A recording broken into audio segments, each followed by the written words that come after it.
కళ్ళు తెరవే కోమలంగి. ఎంత కష్టం వచ్చిందే నీకు? ఏమైంది నీకు? ఏమైంది? కోమలంగి బిగుసుకుపోయింది విజయ్.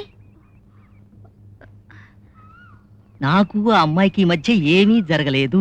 ఆ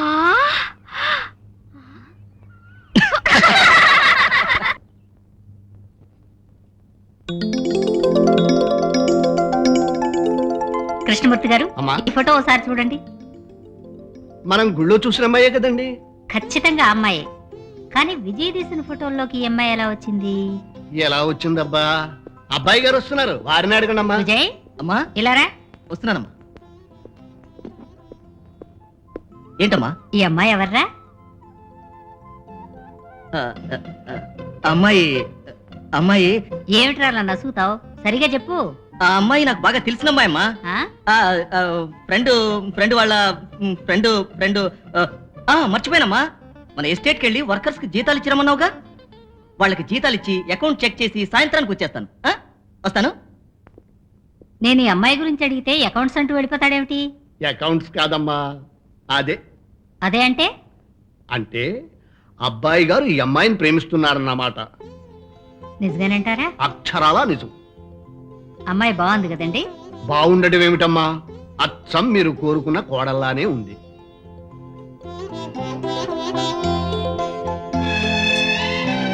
మీరా?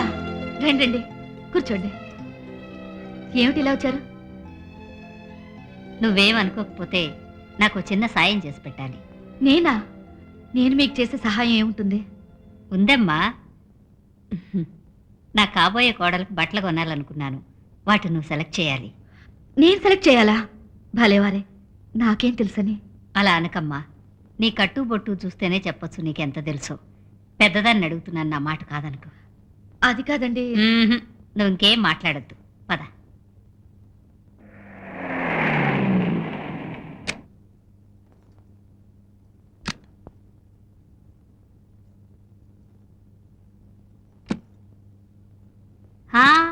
కుడికాల ముందు పెట్టి లోపలికి రమ్మా. ఇది కొత్త కోడలికి చెప్పాల్సిన మాట కదూ. చూడమ్మా, ఏ ఇంటికి మొదటిసారి వెళ్ళినా ఈ సాంప్రదాయాన్ని పాటిస్తే ఆ ఇంటి వాళ్ళతో బంధం బంధుత్వం బలం అవుతాయి. రామ్మా. ఇది దేవుడు కదమ్మా.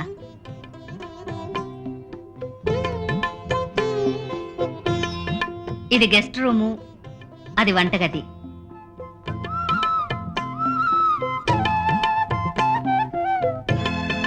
ఇదే మా అబ్బాయి గది.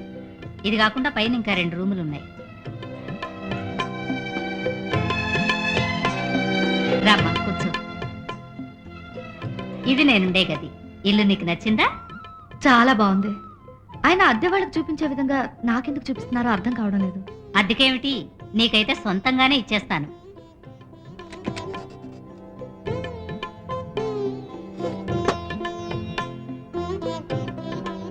ఇవి చూడమ్మా.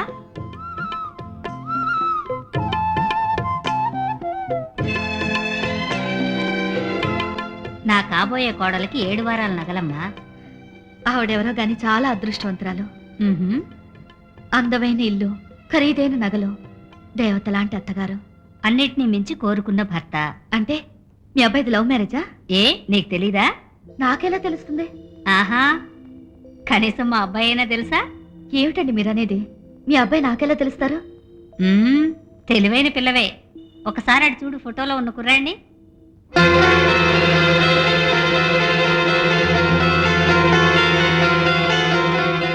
ఏమ్మా, ఆశ్చర్యంగా ఉందా? కాదు, భయంగా ఉంది.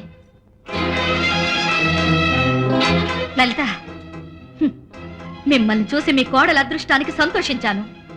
అతను మీ అబ్బాయి అని తెలిసిన తర్వాత ఆవిడ భవిష్యత్ తలుచుకుని భయపడుతున్నాను.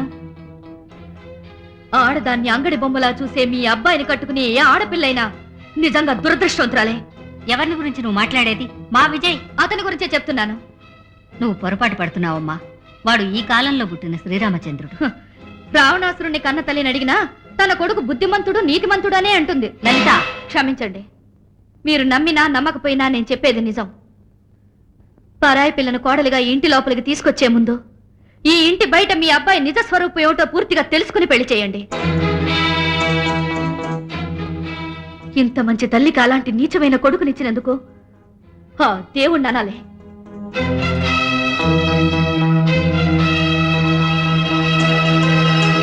డాక్టర్, లలిత మానసికంగా పరిపూర్ణమైన ఆరోగ్యవంతురాలు అని మీరు సర్టిఫికెట్ ఇచ్చినట్లుగా మిస్టర్ విజయ్ చెప్తున్నారు. అది నిజమేనా? నిజమే.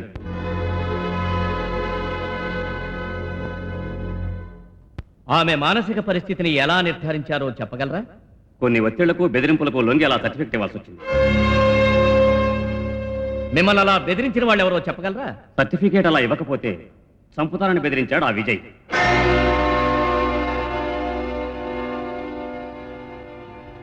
That's all your honour. ఇదంతా మోసం, దాగా కుట్ర. ఏయ్ డాక్టర్, నిన్ను వదలండి అన్నయ్య. ఇప్పుడు ఈ డాక్టర్ కూడా వాళ్ళందరితో కలిసి ఇదంతా మోసం, దాగా, అన్యాయం, అన్యాయం. రేయ్ డాక్టర్, వీళ్ళందరూ ఒకటైపోయారు. సిఐ కుమార్ టైలర్ రాముల హత్య కేసులో ముద్దాయిలుగా ఆరోపించబడిన కోట శ్రీనివాసరావు, రుద్రయ్యలను నిర్దోషులుగా నమ్మి కేసు కొట్టివేయడమైనది.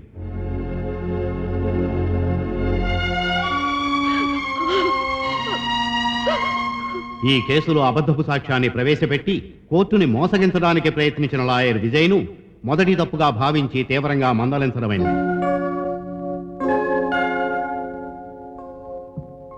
పోలీసుల కథనం ప్రకారం సిఐ కుమార్ మరణానికి కారణం లలిత. కానీ పరిశీలించిన సాక్ష్యాధారాలను అనుసరించి ఆమె మానసిక స్థితి సరిగ్గా లేదని కోర్టు నమ్ముతోంది గనుక ఆమెను మెంటల్ హాస్పిటల్కు పంపించి చికిత్సానంతరం ఆ కేసు పరిశీలనకు తీసుకురావలసిందిగా రికమెండ్ చేయడమైంది.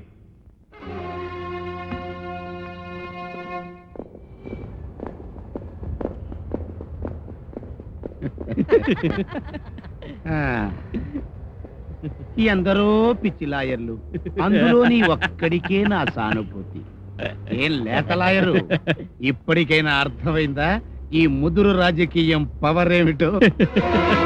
ఊర కుక్కల కోసం మున్సిపాలిటీ కుక్కల వ్యాన్లు తిరుగుతాయి, పిచ్చి వాళ్ల కోసం పిచ్చి ఆసుపత్రి వ్యాన్లు తిరుగుతాయి. అదిగో ఎదురు చూస్తుంది, తీసుకెళ్ళు నీ భార్యని, ఎక్కించు. ఈ రోజు నుంచి నీ భార్యకు షాక్ ట్రీట్మెంట్ ప్రారంభిస్తారు. ఒక మంచి రోజు చూసి కాస్త పెద్ద షాక్ ఇమ్మంటాను. దాంతో నీ పిచ్చి తల్లి చరిత్ర ఖతం.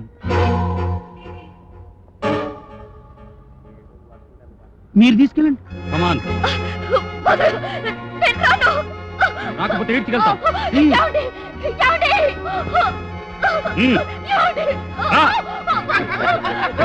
కమాన్.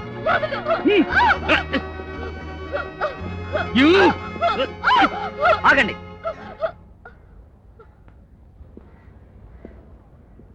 ఆమెకు నేను నచ్చ చెప్తాను, వదలండి. లలిత, నువ్వు వాళ్ళతో వెళ్ళు. మీరు కూడా వీళ్ళని సమర్థిస్తున్నారా?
ఎవరానర్, కోర్టులో నుండి లలితను పిచ్చాసుపత్రికి తీసుకెళ్తుండగా కోట శ్రీనివాసరావు రుద్ర ఇలా ఆమెను రెచ్చగొట్టారు అనటానికి ఆ రోజు అక్కడున్న అంతమంది సాక్షులే. రెచ్చిపోయిన లలిత తనేం చేస్తుందో తనకు తెలియని ఉన్మాద స్థితిలో ఈ హత్యలకు పాల్పడింది.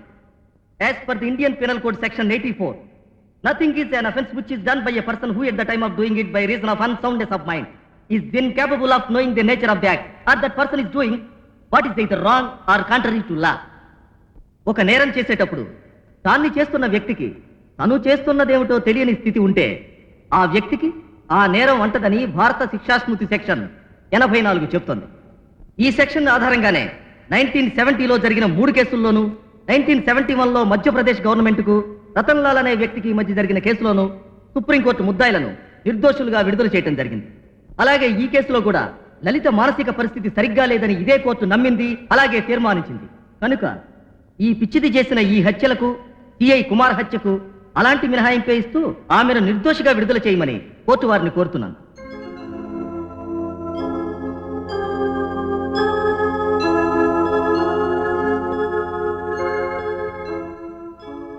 మానసిక పరిస్థితి అపసవ్యంగా ఉన్న ముద్దాయి లలితను హతులు రెచ్చగొట్టే విధంగా మాట్లాడారని, దాంతో ముద్దాయి రెచ్చిపోయి వాళ్లను కాల్చడం జరిగిందని కోర్టు నమ్ముతోంది.